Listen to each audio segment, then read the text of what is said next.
Hello everyone, welcome back to voices of Meerut. And आज की video से ना बिल्कुल ही माइंड ब्लोन होने वाला है, क्योंकि मेरा तो लेने से पहले ही हो रहा है। आज की हमारी इतनी इतनी स्पेशल गेस्ट हैं अलका तोमर जी, जो कि अर्जुन अवॉर्डी हैं और इंडिया की पहली वुमेन रेसलर हैं जिन्होंने इंडिया को वर्ल्ड चैंपियनशिप में पहला मेडल दिलाया। तो आप सोच सकते हो किस ग्रेविटी की हम बात कर रहे हैं। तो welcome ma'am, thank you so so much. आपके इतनी बिजी शेड्यूल से मैंने टाइम निकाल लिया है ये आपका। थैंक यू सो मच आसी। मैम, इतने अवार्ड में पढ़ूंगी तो पॉडकास्ट हम पूरा अवार्ड में निकाल देंगे। इतने सारे आपकी मेहनत और ऑब्वियसली उसका फल, इतने अवार्ड आपको मिले हैं। मैम, मेरे को बहुत इंटरेस्ट है ये जानने में। मेरे को प्लीज शुरू से बताइए कि एज अ लिटिल गर्ल, जैसी अभी बेटी है आपकी, उस एज में ये रेसलिंग का मन या रेसलिंग में इंटरेस्ट ये आया कहाँ से? आ, आसी जी, मैं आपको बता दूं कि मैं एक ऐसी फैमिली से बिलोंग करती हूँ जहाँ पे सभी रेसलर थे। अच्छा। तो मेरे को इतनी ज़्यादा मुश्किलें नहीं आई थी इस गेम को चूज़ करने के लिए। मेरे पापा को इंटरेस्ट था। मेरे पापा चाहते थे कि मेरे घर में कोई इतना बड़ा पहलवान बने जो मेरा नाम देश में भी और विदेश में भी रोशन करे। तो उनका सपना था मेरे पापा का। तो वो क्या करते थे, पहले उन्होंने मेरे चाचा जी को रेसलिंग कराई, फिर उन्होंने मेरे भाइयों को रेसलिंग कराई, लेकिन जो वो चाहते थे ना वो नहीं मिल पा रहा था उनको। तो 98 में गर्ल्स की रेसलिंग आ गई इंडिया में। तो उन्होंने मेरी तरफ देखा कि हाँ भाई, ये एक लड़की है।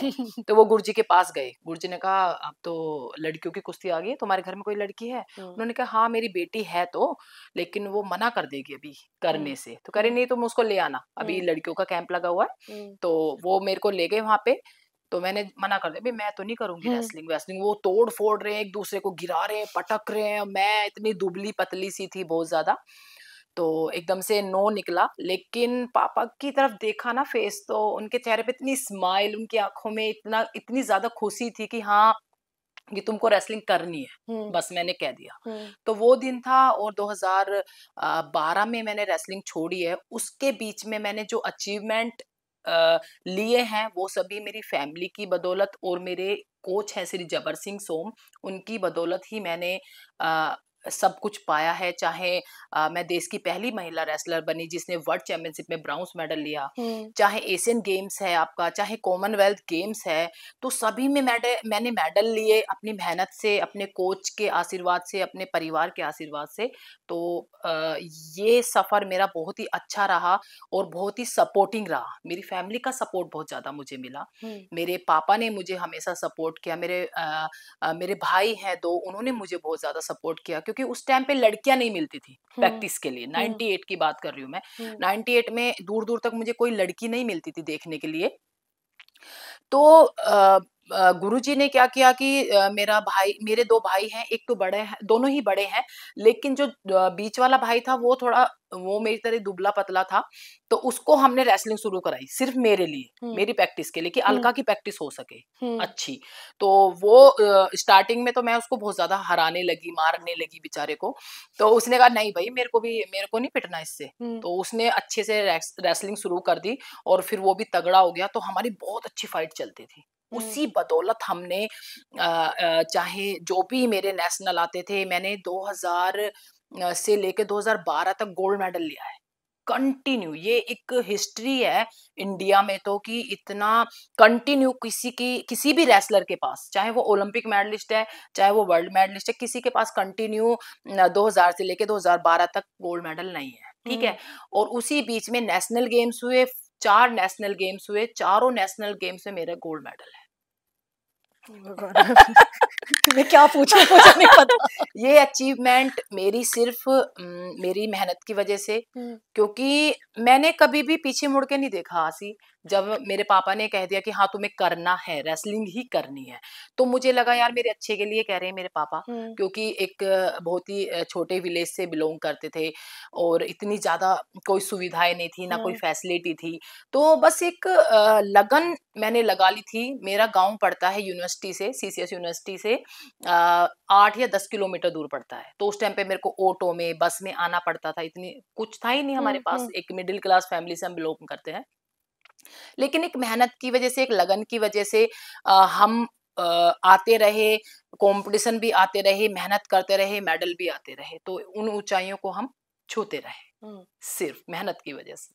मैम तो ये तो बहुत बड़ी बात मैं मानूंगी कि उस जमाने में, उस जनरेशन ने भी, में भी फादर ने डिफरेंशिएट नहीं करा कि मैं लड़कों हाँ, को सिखाऊंगा, लड़की को नहीं सिखाऊंगा।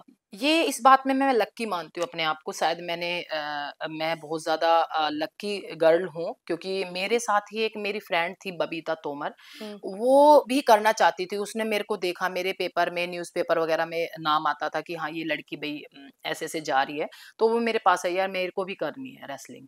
तो मैंने कहा ठीक है तुम चलो। मेरे को तो बहुत ज़्यादा खुशी हुई, यार कोई लड़की तो आई मेरे साथ। तो उसके फैमिली वालों ने मना कर दिया, कह रहे नहीं हम नहीं कराएँगे, ये तो लड़कों का खेल है, तो हम तो नहीं अलाउ करेंगे। तो मैंने कहा मैं भी तो लड़की हूँ भई, मैं भी तो जा रही हूँ। मैं उनको समझाने गई, तो उन्होंने कहा नहीं, नहीं आपकी तो भई, आपके तो भाई भी जाता है, ये भी जाते हैं। तो मैंने कहा ठीक है, वो भी इसके भाई-बहन हैं, क्या दिक्कत है आपको? कह रहे तुम ज़िम्मेदारी लोगी पूरी? मैंने कहा हाँ, मैं ज़िम्मेदारी लूँगी पूरी। तो वो मेरे साथ फिर जाने लगी थी 1 साल बाद। मैम तो ये फर्क पड़ता है ना, ये एक फ़र्क आपके पापा ने हिम्मत करी तो आप कर पाए, आपने करी तो और लोग कर और पाए। लोग कर पाए, और भी लड़कियाँ मेरे बाद मेरे ख़्याल से 30-40 लड़कियाँ गई हैं अभी तक। 2000, अब हम 25 में बैठे हैं। उसके बाद 2012 में मैंने रेसलिंग छोड़ दी थी, लेकिन उसी बीच में मेरे गाँव से और भी लड़कियाँ आई और उन्होंने अपना करियर बनाया उस रेसलिंग में, एक अचीवमेंट दी। ऐसी बात नहीं है, इंटरनेशनल भी, नेशनल भी, और उन सब की जॉब भी लगी है, वो अपने पैरों पे आज स्टैंड कर रही हैं। कहीं न कहीं चाहे बीएसएफ है, यूपी पुलिस है, दिल्ली पुलिस है, सभी में वो जॉब कर रहे हैं, तो मुझे बहुत अच्छा लगता है, बहुत खुशी होती है। तो मैम ये शहर का नाम, देश का नाम तो ऑब्वियसली बहुत रोशन होता ही है। हाँ, आपकी पर्सनली आपको लगता है कि लाइफ कैसे चेंज हुई? लाइफ मेरी चेंज हुई थी जब मेरा 2006 में एशियन गेम्स में मेडल आया था। वर्ल्ड चैंपियनशिप में तो आ ही गया था। तो क्योंकि जो एशियन गेम्स वगैरह जो होते हैं, ओलंपिक्स होते हैं, ये 4 साल में 1 बार आते हैं। हुँ, हुँ, तो वो फ़ोकस ज़्यादा होता है उन पे, हुँ, मीडिया का भी, सभी जन का उनका फ़ोकस हो जाता है। जैसे आप देखते होंगे ओलंपिक जब आते हैं, तो सबका फ़ोकस ओलंपिक पे कि हाँ भाई हुँ, किसका मेडल आएगा इंडिया में से। हुँ, हुँ, तो इसी तरह से एशियन गेम्स की फाइट थी मेरी। मेरी पहली फाइट जापान की लड़की है सावरी योशिदा, उसी के साथ हो गई। वो ओलंपिक की 3 बार की गोल्ड मेडलिस्ट थी, हुँ, तो हुँ, उसने मेरे को हरा दिया। दूसरी फाइट मेरी चाइना के साथ थी। तो गुरुजी कहते हैं कि भाई तेरा नसीब कैसा है अलका यार, मतलब एक से एक पुल में आया है तेरे। कोई भी ऐसी लड़की नहीं है इजी कि हम कहते हैं हाँ भी अलका इसको आराम से हरा लेगी। हुँ, हुँ, सारी की सारी लड़कियां इतनी अच्छी हैं, और मतलब क्या नसीब है। मैंने कहा कोई बात नहीं गुरुजी, कि किसी किसी के नसीब में ना मेहनत ही लिखी होती है, और स्ट्रगल करना लिखा होता है, तो वो मेरे को करना है शायद। तो मेरी फाइट चाइना वाली लड़की के साथ हो रही है। 6 मिनट की फाइट थी वो। लास्ट के 10 सेकंड में मैंने उस लड़की से पॉइंट नहीं, वो जीत रही है 10 सेकंड पहले मुझसे, लेकिन मैंने वो पॉइंट निकाल के उसके टेक डाउन करके मैंने वो पॉइंट लिया। हुँ, ठीक है? फिर मेरा हाथ, मेरे गुरुजी को जभी भी विश्वास नहीं हो रहा कि हाँ भाई ये लड़की जीत गई है। हुँ, जब मेरा हाथ ऊपर उठा दिया गया, तो उन्हें लगा हाँ भाई ये जीत गए, इसका ब्रॉन्ज़ मेडल आ गया है, हुँ, खाली नहीं जा रहा हूँ मैं। हुँ, क्योंकि वो हुँ, पर्सनली ही ऐसा पहली बार हुआ कि पर्सनल मेरे कोच मेरे साथ जा रहे हैं। हुँ, मेरे लिए कि हाँ भई इनकी लड़की जा रही है, इससे उम्मीदें हैं ये मेडल लेगी। लेकिन वो उम्मीदें थोड़ी-सी डाउन हो रही थी, क्योंकि औरों के मेडल आ गए थे और फाइनल में पहुँच गई थी मेरे साथ की लड़कियाँ। मेरा कहीं न कहीं मेडल डगमगा रहा था, क्योंकि पुल बहुत ज़्यादा टफ पड़ गया था। लेकिन वही है, वो मेहनत और वो सारी लगन, सब चीज़ काम आ गई, हुँ। ये लगा लो। मैम मैं तो खैर गूज़बम्प्स हो रहे हैं मुझे तो पहले ही, पर मैं सोच भी नहीं सकती जब आप इतने बड़े-बड़े उस हुँ, पे जाते हैं और वहाँ अवार्ड मिलता है, वो क्या मतलब फीलिंग क्या, वो हाँ। शब्दों में हम बता सकते हैं? देखिए, जब मेरे को अर्जुन अवार्ड मिला था, तो मेरे को, वैसे मैं देश की पहली महिला रेसलर होनी थी जो मेरे को अर्जुन अवार्ड मिलना था, क्योंकि इतनी ज़्यादा अचीवमेंट किसी लड़की की नहीं थी उस टाइम हुँ, पे। तो हुँ, वहाँ पे थोड़ा बहुत कुछ प्रॉब्लम्स आई, तो मैंने कोई बात नहीं फेस किया उस चीज़ को भी, क्योंकि हुँ, सब होप कर रहे थे कि अलका को पहला अर्जुन अवार्ड मिलेगा, इसकी अचीवमेंट बहुत ज़्यादा है। तो कोई बात नहीं, फिर मैंने नेक्स्ट 2007 में मिला था वो दो जो दूसरी लड़की थी, मेरे को 2008 में वो मेडल, वो अर्जुन अवार्ड मिला। तो मैंने पैर की सर्जरी कराई थी, मेरे हुँ, लिगामेंट टूट गया था। तो मैं मतलब उस पे चल रही थी, व्हीलचेयर पे लगा लीजिए एक तरह से आप। तो हुँ। मैंने कहा यार मैं अर्जुन अवार्ड लेने व्हीलचेयर पे नहीं जाऊँगी भाई, सही बात। चाहे कुछ भी हो जाए, हुँ, चाहे मैं 15 मिनट में चल के जाऊँ राष्ट्रपति जी तक। तो मैं, वो कह रहे, एक एक वो होता है, मतलब ट्रायल होती है कि आपको इस तरह से हुँ, जाना हुँ, है, ये हुँ, खड़ा होना है। तो मैं व्हीलचेयर पे थी वहाँ पे भी, तो वो कह रहे मैडम आप कैसे जाओगे? मैंने कहा मैं तो चल के ही जाऊँगी भाई। चाहे कुछ हो जाए मैं व्हील चेयर पे नहीं जाऊंगी। तो वो कह रहे हैं कि मैडम नहीं आप ऐसे करो, आप अपने गुरुजी को भाई को बताएंगे। क्यों, मैं जाऊंगी लेने ये तो हर खिलाड़ी का सपना होता है भाई, अर्जुन अवार्ड लेना या द्रोणाचार्य अवार्ड लेना। तो कह रहे चलो भाई ठीक है आप जाना। राष्ट्रपति जी खड़ी हो गई हैं वहां पे और मैं बैठी हूँ चेयर पे और मैं उठी हूँ बड़ी मुश्किल से भाई साहब। मेरे को रोंगटे खड़े हो जाते हैं मेरे भी, जब मैं याद करती ना उस पल को। तो मैं धीरे धीरे धीरे धीरे धीरे धीरे पहुंची।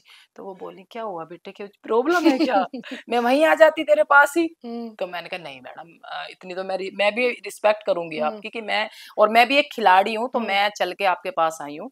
तो कह रही नहीं आपको दिक्कत है। मैंने कहा हाँ मैडम अभी सर्जरी कराई है बस, मात्र मुझे 1 महीना ही हुआ था और मैं चल के गई उनके पास। तो वो कह रही है भाई सल्यूट है तुम्हें, तो इतनी मतलब तुमको क्रेज था। मैंने कहा मैडम ये हर खिलाड़ी का सपना होता है अर्जुन अवार्ड लेना, वो इसीलिए मेहनत करता है कि हाँ मैं अर्जुन की तरह चमकूं, अर्जुन की तरह मेरा नाम हो। तो ये एक प्राउड मोमेंट होती है हर खिलाड़ी के लिए, मेरे लिए नहीं हर खिलाड़ी के लिए होती है। तो वो बहुत ज्यादा एक यादगार पल होते हैं जिन्हें हम भूल नहीं पाते, ये लगा लीजिए भगवान क्योंकि मैम मैं तो सोचती हूँ छोटे छोटे फंक्शंस में हम जाते हैं, एक सिंगिंग डांसिंग का एक अवार्ड मिल जाता है तो एक हफ्ते उसी में ही रहता है, मजे आ गए, ये कर दिया वो कर दिया। तो ऑब्वियसली एक वो हाई जीतने का तो अलग ही है, पर वो कितना मोटिवेटिंग होता है कि अब कल देखो अब मैं क्या करूंगी। ये एक्चुअली क्या है ना, ये हम पहले ही प्रिपेयर हो जाते हैं। हम भी ऐसी बात नहीं है कि हम भी एक साथ ही कर रहे हैं भाई। हम रोज 3 घंटे सुबह मेहनत करें, 3 घंटे हम शाम को मेहनत करें, 6 घंटे की हमारी पूरी मेहनत हो जाती है। और जो पूरा दिन होता है वो हमारा उसी में ही चला जाता है। आप 6 बजे प्रैक्टिस स्टार्ट कर रहे हैं, 10 बजे खत्म कर रहे हैं, फिर उसके बाद आप अपना ब्रेकफास्ट करते हैं, उसके बाद आप रेस्ट करते हैं। हमें दूसरी बाहरी जो दुनिया होती है उसका हमें कोई अंदाजा नहीं है। हम सोचते भी नहीं उसके बारे में। जो मेरा वाला समय था, जो मैं अपना वाला समय बता रही हूँ, क्योंकि उस टाइम पे मोबाइल वगैरह का इतना सिस्टम नहीं था। ये मेरे को लगता है एक प्लस पॉइंट था मेरे लिए भी, कि आज की जो जनरेशन को मैं देखती हूँ वो आज के टाइम में मोबाइल में लगी हुई है। वो अपना फ्यूचर सिक्योर करने की जगह ज्यादा टाइम पास मोबाइल में कर रही है, जो उनके लिए बहुत ही नुकसानदायक है। ठीक है, तो मेरा तो ये रहता था कि प्रैक्टिस करी, खाया पिया और रेस्ट किया सिर्फ। और शाम की प्रैक्टिस 3 बजे होती थी, उठ जाती थी, फिर प्रैक्टिस की, अपने घर चली गई और अपने घर पे जाकर रेस्ट किया। ये मेरी जिंदगी थी। ठीक है, जो भी कंपटीशन आते थे गुरुजी पहले ही डेट बता देते थे, तो उसके अकॉर्डिंग हम अपनी प्रैक्टिस बढ़ाते चले जाते थे बस। यही तो हमें लोगों को मेन बताना है कि कोई भी एक प्राइज एक मेडल एक दिन का नहीं हाँ, है, लाइफ लॉन्ग जर्नी है बिल्कुल बहुत ज्यादा लॉन्ग जर्नी है, बहुत ज्यादा स्ट्रगल रहा है, बहुत ज्यादा एक जर्नी को जीने का जो एक जज्बा था वो रहा है। और इन सब के पीछे जो लगन और जो मेहनत है, चाहे बारिश भी हो जाती थी ना, अगर जैसे मैं गाँव से आती थी, बारिश हो रही है तो गुरुजी का फोन जाता है, बेटा आए नहीं। मैंने कहा गुरुजी बारिश हो रही है, तो कोई नहीं लेट आ जाना। 9 बजे बारिश रुके तो 9 बजे आ जाओ, 10 बजे आओ, 10 बजे प्रैक्टिस करनी है। ये नहीं है कि प्रैक्टिस मिस नहीं करनी है आपको, बारिश हो गई है या ठंड हो गई, कितना भी टेम्परेचर डाउन जाता था सर्दियों में, प्रैक्टिस जरूर करनी, बस संडे को छोड़ के। संडे का हमारा रेस्ट रहता था। कहाँ यहाँ पे प्रैक्टिस, कहाँ सीसीएस में? मैंने सीसीएस यूनिवर्सिटी में प्रैक्टिस की अपनी पूरी। मैंने 15 साल प्रैक्टिस की है, 98 से लेके 2012 तक। तो वो ही मेरा काफी अच्छा प्लस पॉइंट रहा कि मुझे एक ऐसे कोच मिले अपने माता पिता के जैसे, जिन्होंने मुझे अपनी बेटी की तरह, मतलब बेटी से भी ज्यादा, क्योंकि अगर उनकी बेटी को बुखार हो रहा है ना, वो कहेगी पापा डॉक्टर के पास ले जाओ, तो वो कहेंगे नहीं मुझे अलका की प्रैक्टिस करानी है। ये था एक गुरु का गुरु के प्रति, मतलब एक शिष्य की लगन, एक उनका सम्मान कह लो। ठीक है, तो वो मैं एक बार किसी ने कहा गुरुजी अगर अलका और आपकी बेटी में से कोई डूब रहा है तो आप किसे बचाओ? कह रहे मैं अलका को बचाऊंगा कह रहे क्यों? क्योंकि भाई वो मेरा नाम रोशन कर रही है। लीमा लीमा ने क्या किया मेरे लिए? तो मैंने कहा यार गुरुजी लीमा तो बुरा, मैं कह रही बुरा मानो, मैंने उसको भी रेसलिंग कराई, वो तो नहीं इतना आगे बढ़ पाई जितना तुम बढ़ पाए हो। तो मैंने कहा ये तो अच्छी बात है। तो एक लगन बहुत ज्यादा थी और सपने पूरा करने के लिए जो मेहनत करनी पड़ी वो मैंने की, ये लगा लीजिए। इतने जैसे साल आप बता रहे हैं प्रैक्टिस करी, आपके देखते देखते वहां पे प्रैक्टिसिंग में या जो ग्राउंड है उसमें हाँ आप क्या देखती हो, क्या डेवलपमेंट या क्या फर्क आता चला गया? हाँ, बहुत ज़्यादा डेवलपमेंट हुआ सीसीएस यूनिवर्सिटी में। हम्म। अभी जैसे हमारे टाइम पे थोड़ा इतना अच्छा नहीं था, ग्राउंड वगैरह इतने अच्छे नहीं थे, ना फिजियोथेरेपी थी और ना ही डॉक्टर्स वगैरह होते थे। लेकिन आज के टाइम में सारी चीज़ें हैं हम्म। वहाँ पे, हम्म। ठीक है? वहाँ पे ग्राउंड भी बहुत अच्छा हो गया है और कोचेज़ भी हर गेम का अलग-अलग कोच आपको मिलेगा। अगर आपको इंजरी हो जाती है, डॉक्टर आपके पास आ जाएगा। हम्म। हमें तो खुद ही अपने आप आइसिंग कर ली, खुद ही दवाई खा ली, खुद ही अपने पास जा रहे हैं, डॉक्टर के पास जा रहे हैं, गुरुजी लेके जाते थे या पापा लेके जाते थे। तो आज के टाइम में आपके पास वहाँ पे सब कुछ आ जाएगा। हम्म। तो ये आपको डेवलप लगा कि हाँ भाई मेडल आने से इसको भी फर्क हाँ, पड़ा? मेडल आने से बहुत ज़्यादा फ़र्क पड़ा, बहुत ज़्यादा चेंजेस आए। मेडल आने से आपको बहुत ज़्यादा फैसिलिटी मिली है। ऐसा हम्म। नहीं है कि आपको फैसिलिटी नहीं मिली, बहुत फैसिलिटी मिली है, हम्म। ये लगा लो। ठीक है मैम, अब आप यही वाली चीज आगे फॉरवर्ड कर रहे हैं, आप हाँ। अपनी एकेडमी के बारे में बताइए। हाँ, मैंने अपनी अकेडमी बनाई है, अलका तोमर नाम से ही बनाई है। अलका तोमर अर्जुन अवार्डी रेसलर के नाम से मैंने ये अकेडमी बनाई है। मेरा गाँव है सिसोली, हम्म। गढ़ रोड पे पड़ता है। और ये अकेडमी मैंने इसलिए बनाई है क्योंकि जो सपने मेरा अधूरा रह गया ओलंपिक में मेडल लाना, उसको पूरा करने के लिए मैंने ये अकेडमी बनाई है। मेरा भाई है, वो मेरे साथ लगे हुए हैं, मेरा पूरा परिवार, मेरे मम्मी-पापा वहाँ पे रहते हैं, मेरे हस्बैंड हैं श्री अनूप अनूप कुमार जी, वो मेरा फुल सपोर्ट कर रहे हैं। हम्म। वो भी चाहते हैं कि हाँ यार, इस लड़की का जो सपना रह गया है, इसको हमें पूरा करना है। हम्म। इसी होप के लिए हमने अकेडमी बनाई और उस अकेडमी में जो बच्चे प्रैक्टिस कर रहे हैं, 8 साल से लेके 14 साल तक का बच्चा वहाँ पे प्रैक्टिस कर रहा है। तो वो यही उम्मीद रखता है कि हाँ, दीदी हमें अपने जैसा रेसलर बनाएगी। हम्म। है ना? इसीलिए वो बच्चियाँ आती हैं, छोटे बच्चे आते हैं कि हाँ, हम भी दीदी की तरह मेहनत करके अपने सपने पूरे कर सकते हैं। तो बस अकेडमी को बनाने के लिए काफ़ी मतलब संघर्ष तो मुझे करना पड़ा, क्योंकि हम्म। कोई भी चीज़ आसानी से आपको मिलती नहीं है। हम्म। चाहे मेडल्स थे, चाहे जॉब मुझे मिली, चाहे मेरे को ये अकेडमी मैंने बनाई, तो बहुत ज़्यादा स्ट्रगल रहा, सारा तो नहीं बता सकती मैं। हम्म। लेकिन मैंने हर स्ट्रगल को मतलब फेस किया है हम्म।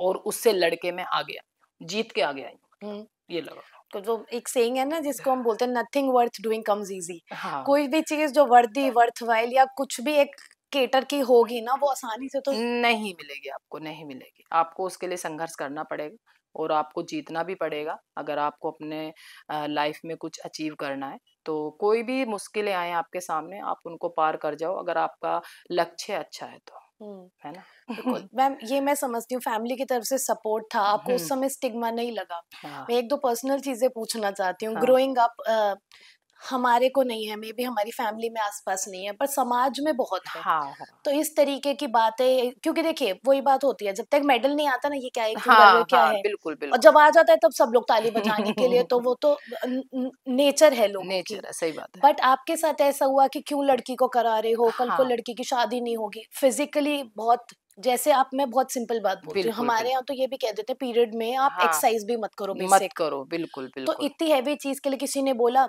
और स्पेशली आप समझते हैं, आप गांव से आते हैं, बिल्कुल। इस समय ये करोगे तो नाप चढ़ जाएगी, नाप उतर जाएगी, ये हो जाएगा, कि ये लड़की है तो इससे फिजिकल काम मत करो। बिल्कुल, बिल्कुल। एक्चुअली जब मैं जाने लगी थी तो सबसे मेरी छोटी-सी चोटी हुआ करती थी, बाल हम्म। बढ़ा रखे थे घर में थोड़ा-सा, तो वो चोटी कटवा दी गुरुजी ने, कि ये बाल ही बाँधती रहती है अपनी, इनको सँवारती रहती है, इनको कटवाओ पहले। तो मेरे ये भैया बैठे हैं, उनकी तरह मेरे छोटे से बॉयज़ की तरह बाल करा दिए। तो मैं गई, मेरी दादी, "अरे! इसका क्या करवा दिया भाई तूने, ये तो लड़का बना दी हम्म। और इससे तो शादी नहीं करेगा कोई, हम्म। इसको चोट लग जाएगी, इसका क्या होगा, इसका क्या फ्यूचर होगा।" हम्म।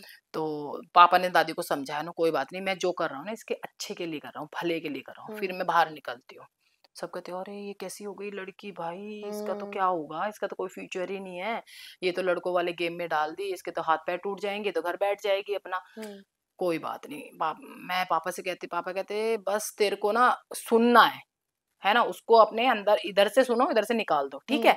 और अपना सर हमेशा ऊपर रखना, आँखें नीचे कर लेना बस। हम्म। सर को मत झुकाना और कभी हम्म। ऐसा काम भी मत करना कि तुम्हें सर झुकाना पड़े। सर को हमेशा अपना सीधा करके चलो। ऐसा हम्म। प्राउड वाला आपको काम करना है, हम्म। अच्छा ही काम करना है। मैंने हम्म। कहा ठीक है पापा। हम्म। वही चीज़ें मैंने अपने दिमाग में रखी। फिर मेरे मेडल आना शुरू हो जाते हैं 2001 से।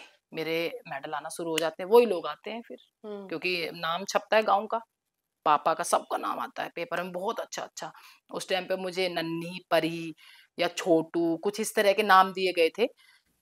तो वही लोग आते, अरे भाई पहलवान जी, हम तो कहते थे आपकी लड़की ऐसे करेगी, ऐसे करेगी। पापा कहते हैं हाँ जी, हाँ जी, बस बस। पापा पापा तो वहां नहीं रुकने वाले थे, ना मैं रुकने वाली थी। तो हमने और मेहनत करके भाई सारी अचीवमेंट ली। फिर तो खैर बात ही अलग थी, फिर तो कोई कुछ नहीं कि हम भी अपनी बेटी को तुम्हारे जैसी बनाना चाहते हैं, ये वाली बातें आनी शुरू हो गई। और वो हुआ भी, उन लोग बागों ने अपने बच्चे भेजे, लेकिन वो इतना अचीव नहीं कर पाए जितना मैंने किया। लेकिन मुझे अच्छा लगा कि उन्होंने भेजे, अब अपनी सोच को चेंज करा उन्होंने, कि हाँ भाई जो मुझे बोलते थे पहले, उन्होंने अपने माइंड सेटअप किया कि हाँ भाई यार कोई बात नहीं, हमारे बच्चे भी कर सकते हैं, जब उसने कर लिया है तो कोई गलत काम नहीं है, अच्छा ही काम है। एक और चीज जैसे हमारे समाज में बहुत चलती है, ये कहते हैं ना, ये पढ़ लिख ली इससे शादी मत कराओ, घर नहीं चलने का, या ये पैसे कमाती है, ये घर से निकलती है। हाँ। क्या आपके केस में आपको, या एक और आजकल मैंने नई सुनी है, ये लॉयर है इससे मत कराओ, ये घर में लड़ेगी। ये तो खैर हम रोज सुनते रहते हैं, आपके साथ भी ये वाली चीज हुई कि शादी वाली चीज में डिफिकल्टी आई, अरे पहलवान है मत करो इससे शादी? आई थी, थोड़ी सी आई थी कि भैया ये तो पहलवान है, तो ठाठा के पटक देगी। इससे क्या शादी करोगे, और इसका तो भाई कैसे परिवार को करेंगे, बच्चे नहीं होंगे, साथ इनके कुछ शरीर में प्रॉब्लम हो गई है। तो मेरी जब इनसे शादी होने वाली थी तो हमने सारी चीजें बात की, भाई देखो मेरे को खाना पीना बनाना तो आता नहीं, क्योंकि कभी किया ही नहीं, खाने पीने का कभी टाइम ही नहीं मिला बनाने का। तो मम्मी जी वगैरह ये पूछते थे, जो सासू माँ है मेरी, के बेटे ठीक है, सब ठीक है? मैंने कहा हाँ जी सब ठीक है, आप देख लो।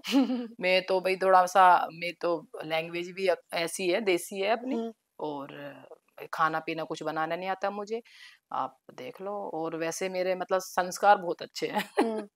सुबह शाम पूजा पाठ करना, अपना बड़ों की रिस्पेक्ट करना, और सब चीजें ठीक है, बस आप देख लो, आपको भाई कुछ खटक रहा हो तो बता दो, अभी बाद में करोगे तो दिक्कत है।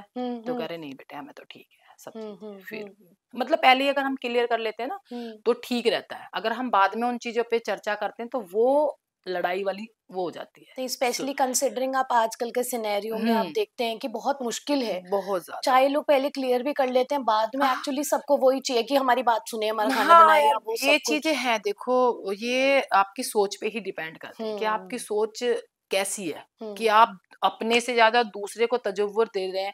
अगर अब मैं सोचूं कि हाँ भाई, अगर मेरे हस्बैंड सोचे कि यार इसका नाम तो ज्यादा है, मेरा नाम कम है, तो वहां पे लड़ाई हो जाएगी। ठीक है भाई, उसका नाम ठीक है, उसने बनाया है अपना नाम, उसने मेहनत करी है, तो आपको क्यों चिढ़ना है? आपको तो खुश होना चाहिए कि हाँ वो मेरी वाइफ है, या मेरे को प्राउड फील होना चाहिए कि हाँ आप मेरे हस्बैंड हो, आप इस अचीव कर रहे हो, आप प्रोफेसर हैं जैसे मेरे हस्बैंड, तो मुझे अच्छा लगता है।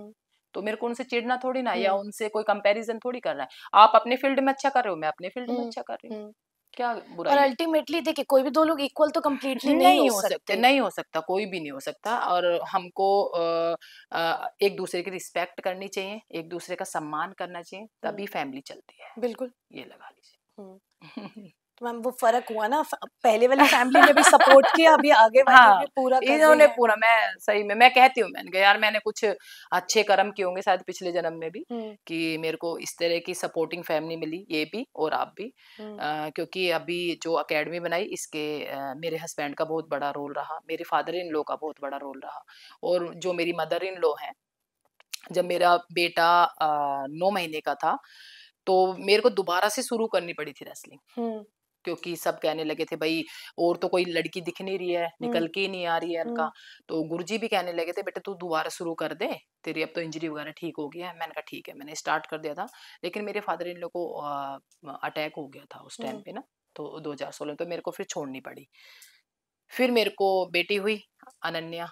तो इसके बाद मेरे को 6 महीने बाद कॉल आता है इंडिया कैंप से कि आपको हम चीफ कोच के लिए सेलेक्ट कर रहे हैं इंडिया कैंप में, तो आपको आना पड़ेगा। तो मैंने कहा मेरी तो बेटी छोटी है, तो कह रही नहीं आपको आना ही पड़ेगा, इसका सारा अरेंजमेंट वहाँ पे हो जाएगा। लखनऊ साई में कैंप लगा था, तो मेरे को इसको लेके जाना पड़ा बेटी को। लेकिन बड़ी प्रॉब्लम हो रही थी कि मैं प्रैक्टिस पे जाऊं, फिर इसको वहां पे कौन देखेगा रूम पे, इसको वहां पे भी नहीं ले जा सकती थी प्रैक्टिस में, फिर मेरे को इसको छोड़ के जाना पड़ा घर पे 6-7 महीने की बेटी को। तो मेरी मदर इन लॉ ने पूरी केयर की मेरी बेटी की, पूरा संभाला। उन्होंने एक बार ये नहीं कहा कि हाँ भाई मैं नहीं कर सकती या मेरे को दिक्कत हो रही है, उन्होंने कहा नहीं बेटे तू कर, कोई दिक्कत नहीं है। तो ये मेरे को बड़ा प्राउड, अच्छा लगता है, मुझे गर्व होता है कि हाँ मेरी सासू माँ इतनी अच्छी हैं, सपोर्टिंग है, या मुझे ऐसा लगता ही नहीं कि मेरी शादी होगी, सच्ची बताऊं, ये मुझे वो तो अपने मैम मम्मी इससे पापा की तरह लगते हैं। इससे बड़ा तो कोई हाँ, कॉम्प्लीमेंट ही इससे नहीं है। बड़ा कोई कॉम्प्लीमेंट नहीं है कि भाई आपके सास ससुर आपको अपने बेटी की तरह प्यार करते हैं, आपकी इतनी रिस्पेक्ट करते हैं।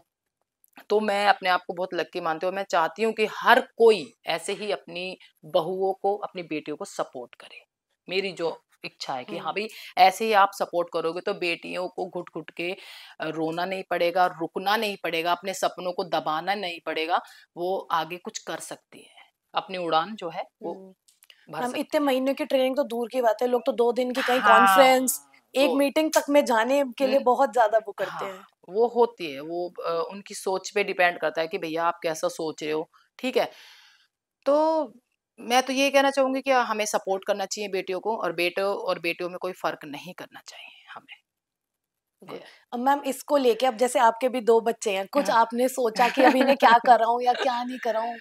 मेरा मन तो था ये भई स्पोर्ट्स ही करें। मेरा हुँ, बेटा कर रहा है वैसे, उसे हुँ, क्रिकेट पसंद है, उसको अभी शतरंज में वो स्टेट में गया था, वहाँ पे उसका मेडल आया है। हुँ, और मैं इसको चाहती थी अपनी बेटी को कि ये रेसलिंग करे, लेकिन ये थोड़ा डर जाती है अभी देख के, क्योंकि उसमें मेहनत बहुत ज़्यादा है। हुँ, ये जाती है मेरे साथ रेसलिंग अकेडमी में, वार्म अप करेगी, सब कुछ एक्सरसाइज करेगी, जब लड़ने की बारी आएगी, फाइट करने की, वो हट जाएगी। कह रही हुँ। मम्मी मैं तो बैडमिंटन करूंगी। मैंने कहा कोई बात नहीं, तुम गेम करो, पर मेरा सब मन है कि तुम कोई जरूरी नहीं रेसलिंग ही करनी है, कुछ भी गेम करो, हुँ, क्योंकि ये फिजिकल फिटनेस के लिए आपको करना पड़ेगा। बिल्कुल। अपने स्वास्थ्य को देखते हुए, अपनी जो आज की लाइफ जो हो जाएगी, आपको उसको सिक्योर करने के लिए आपको गेम ज़रूरी करना पड़ेगा, फिट रहने के लिए, हुँ। मेरा जो मानना उनके पास तो इतनी मोटिवेशन और एक रोल मॉडल, आप ज कंसिडरिंग, हाँ, देखिए आपके ज़माने में और अब में फ़र्क है, तो बहुत मैं फ़र्क है। हाँ, जितना आपको सपोर्ट मिल पाया, आप बच्चों को और बेटर दे बहुत, मैं सकती तो हैं। कर रही हूँ इनको, मैं तो कहती हूँ करो, तुम्हारी मर्ज़ी है, जो भी करना है। पढ़ाई में भी जाना है तो भई हुँ, पूरा मन लगा के पढ़ो, एक अच्छा गोल बना लो कि हाँ भई हमको उसकी तैयारी करनी है, आईएएस बनना है, पीसीएस बनना है, या कोई और भी हुँ, आपको बनना है, तो पर अच्छा करो, अलग करो थोड़ा-सा, ये है। बिल्कुल। हाँ।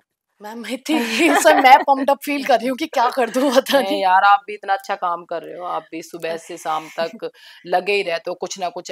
मैं जैसे मैडम से आपकी मम्मी से बात कर रही थी, आपके बारे में सुन रही थी, तो ये भी कम थोड़ी ना हम अपना जितनी है। हमारा कैलिबर है, हम उसमें से छोटा-छोटा हम भी चाहते हैं कि मेरठ के लिए, कुछ समाज के लिए, बिल्कुल, कि बिल्कुल। नहीं, अच्छा अगर काम कर रहे हमें हैं आप। बहुत भगवान जी ने इस तरीके से ब्लेस किया है, तो हम बिल्कुल, किसी तरीके से कुछ गिव बैक करके, कोई मोटिवेशन, कुछ भी एक थोड़ा बहुत अपने सोसाइटी के लिए कर पाएँ। कर पा रहे हो। नहीं, अच्छा है यार, आप कम से कम फ्री तो नहीं बैठे हो, आप कुछ अलग तो कर रहे हो हुँ, ना।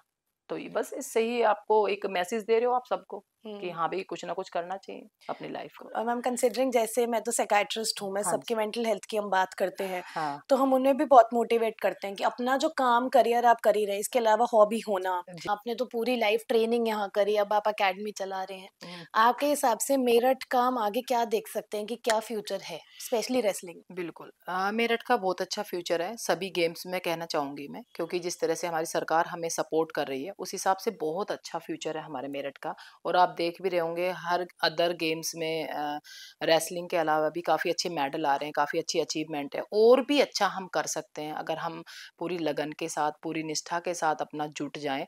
जो हमारा एम है, जो हमारा गोल है ओलंपिक, हमें सिर्फ़ उस पे ही फ़ोकस रखना है, क्योंकि हमारे ओलंपिक में भी बहुत ज़्यादा कम मेडल हैं। और हुँ, हमारे मेरठ में जो ओपन जो ओलंपिक है उसमें हमारे कम मेडल आए, जो पैरा वाले हैं उनमें तो हमारे कुछ मेडल आए भी हैं, हुँ, हुँ, लेकिन जो हमारा दूसरा ओलंपिक है उसमें हमें मेडल लाने के लिए बहुत ज़्यादा मेहनत करनी पड़ेगी। और मैं सभी खिलाड़ियों से कहना चाहती हूँ ये बहुत ही सुनहरा अवसर हम सबके पास है, क्योंकि हमारी सरकार हमें इतना ज़्यादा सपोर्ट कर रही है, हम सबको पूरा जुट जाना है उसके लिए। इतनी ज़्यादा सुविधा, इतनी ज़्यादा फैसिलिटी हमको मिल रही है, इतने अच्छे कोचेस हमें मिल रहे हैं, तो आपको सिर्फ मेहनत करनी है, और उस मेहनत के लिए दिन रात एक कर दो, अपनी थोड़ा सा सुकून को भूल जाओ, थोड़ी नींद कम कर दो, उसके लिए अपनी प्रैक्टिस बढ़ा दो। और क्योंकि ये मौके जो होते हैं बार बार नहीं मिलते हैं हमको, तो मैं सभी खिलाड़ियों को बेस्ट ऑफ लक और बेस्ट विशेस अपनी देना चाहूंगी कि आगे जो भी आपका सपना है उसको पूरा करो आप। Thank you. तो बहुत मोटिवेटिंग है। आई रियली रियली होप कि स्पोर्ट्स में या बाकी कोई भी बच्चे देख रहे हो तो हमारी मैडम से प्लीज कुछ इंस्पिरेशन लीजिए। मैम पे तो रानी लक्ष्मीबाई अवार्ड ही भी है। मैं सारा नीचे डिस्क्रिप्शन में डालूंगी, आप एक बार तसल्ली से पढ़ना तो आपको पता चलेगा जो इतनी लंबी मेहनत है उससे जब फल आता है तो इंसान को और मोटिवेशन और काम करने की इच्छा बढ़ जाती है। तब तक thank you so much ma'am, thank you हमें अपना इतना थैंक यू प्रेशियस टाइम हमें दिया और थैंक श्योरली लोगों को फायदा होगा और मोटिवेट होंगे वो यू सुन के। बिल्कुल बिल्कुल आप सब लोगों को सुनने के लिए thank you so much and we will be back again next week. Until then this is doctor Rashi Agarwal signing off.